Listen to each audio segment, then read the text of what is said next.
All right, so it is the end of January, and I think for the first time during this whole winter, I've survived a whole month without having an eating attack kind of relapse. So, a little bit of background. The reason I made a resolution to normalize my relationship with food at the beginning of 2020 was that I had lost a job over eating attack kind of cravings.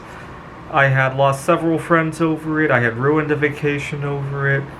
I had difficulty with family get-togethers over stuff like that. I would be trying to spend quality time with my grandparents, with my parents, with my brother, with extended family members, and all of a sudden, in the middle of nowhere, I would get a craving to want to go out to get my favorite food. I had a problem like that with when I was going to Taiwan. I would often be late visiting people because I would go out and expect to get my favorite food at a grocery store, and one store would be sold out, and I would insist on going to 3 or 4 other stores looking for it. I can't tell you how many times I've been late, not only for family get-togethers, but for work, for social activities, even for other things that I would like to be doing, I would be late for. When I was living in Phoenix, Arizona, there was one day when I had to get something. I can't remember what it was. Oh, it was non-alcoholic beer. Now, Phoenix obviously is very dry and hot. It makes all sorts of beverages very appetizing, right? And fortunately, I made a friend there, and she made me go on a 25-hour dry fast over a religious holiday, and it quickly snapped me right out of that. And so I had a food attack there, a couple of them actually. I had a favorite restaurant there, and one day on my way to the restaurant, major traffic problems. So I can't remember what kind of event there was. And finally I make it past, I think it might have been some of the surface streets that had the congestion. There was some kind of an event. I think it was some kind of city hall event. I was living in Chandler, and I get on the superhighway, and I just can't wait. And I'm racing there, and it seemed like the miles just got longer and longer as I drove on. It was what highway is that? U.S. Highway 10, if I remember correctly. It just seemed like the miles got longer and longer and longer, and not a very pleasant feeling, not a very safe event either.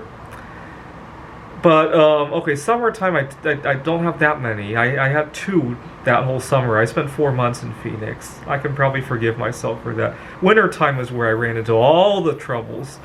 I had gone to a game tournament. It was held at an Applebee's. And I had ordered food, but I have to explain to the waiter dietary restrictions, and I'm always holding my breath that the food's going to come out right. I would say at least 10-20% of the time, something gets messed up, right? I'm tricky. Food comes out right, but the waiter forgets to bring silverware. I'm just confused. I'm so lost in thought of wanting to dig in that I couldn't even find the right words to use. And fortunately, my opponent, he kind of read my mind and was able to help me out there. But I was at a loss. I wasn't angry or anything, don't get me wrong. It was very confusing. Now, a month after that, it was Christmas time. I was going to go to my favorite Thai restaurant where I had discovered, a restaurant that I had discovered during the pandemic. I started by ordering takeout from there, and now we can sit in there. And I was getting ready to program a computer AI for this card game. And so I picked up a copy of the card game. It's called Valley of the Kings. And I was getting ready to put the cards into card sleeves so I still haven't done a demonstration of the game. That's how funny it is. But I was getting ready to do that. My food arrives. I had a good conversation with the people there. I know these people very well. I've been eating there for almost 2 years now, going on 2 years. It was Christmas time, and I got so lost in thought that I accidentally left a pack of card sleeves at the restaurant. Because my food had come, I was ready to dig in, and I just got lost. I probably didn't have the best table manners as well. Actually, table manners is another big one for me. Sometimes I get so lost in digging into my food that I forget about it. And a big wake-up call because I had 3 or 4 such attacks in the space of a couple weeks to a couple. Oh, there's another one.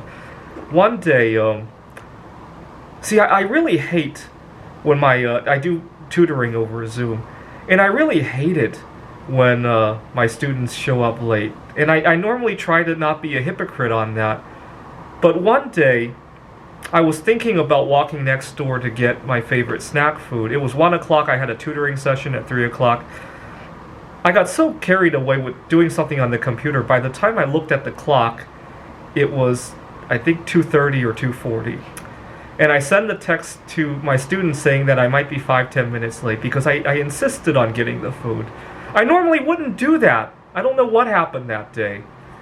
I don't know if that was the right decision to make, but I was having a massive attack. Feel free to chime in if I was right or wrong to do that, but I feel guilty. So I had 4 attacks within the space of 2 months. And so I began the year on high alert because it really felt like I had gone back to 2019. And I think part of the reason I had so much trouble in recent times was because of the reopening. I got so used to controlling my food under quarantine, I forgot how to do it in a normal society. And so I went on a fast for New Year's Eve, and then another one for the anniversary of the insurrection on January 6th. I was going to do one for 36 hours on Challenger, but the mission crashed, unfortunately. I made it 17 hours.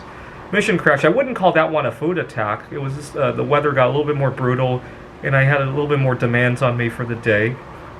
But I did another 16-hour fast today.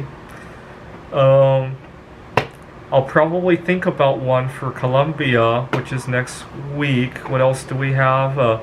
Both of my parents have birthdays in February. And then we have, trying to think what other events there are in February. I'm going to do one for, February has President's Day, but I'm not especially excited about President's Day. I might do one for James Buchanan's birthday on April 23rd, our only solo-sexual U.S. president, right? And talk about why single lives matter again.